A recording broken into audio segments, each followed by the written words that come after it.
So this is a really difficult thing for us as British farmers.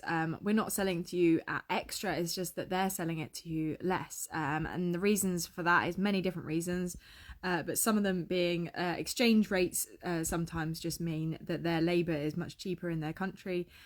Sometimes it's because lower welfare standards or environmental standards, and they don't have to hit the same targets as us.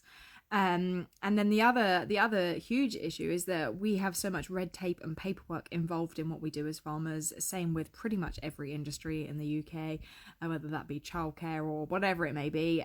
There is a lot of paperwork involved.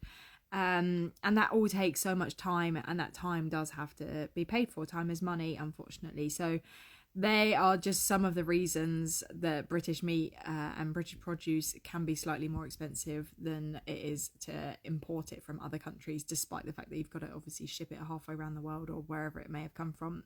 I'm looking at you, New Zealand lamb.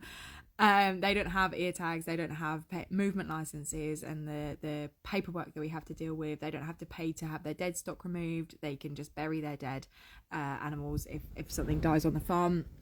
So yeah, there's lots of stuff, and yeah, going to the dead stock, we can pay £66 to have a dead sheep removed. So we recently had a dog attacked a sheep at our old our winter grazing, and basically we had to pay £66 to have that dead animal taken away, which is so frustrating because you've already lost the cost of the lamb, or the ewe, in fact this one was.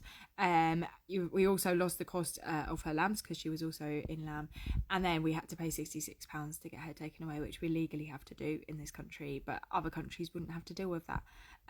It's just very, very frustrating for us as farmers, and our hands are kind of tied. Unfortunately, the price kind of has to be what it is. I wish it wasn't that way. I wish that imports like from other countries were taxed if we can produce it in this country, particularly if it's in season in this country. I think that would be a huge help to British farmers, but at the moment the government don't seem to be worried about that.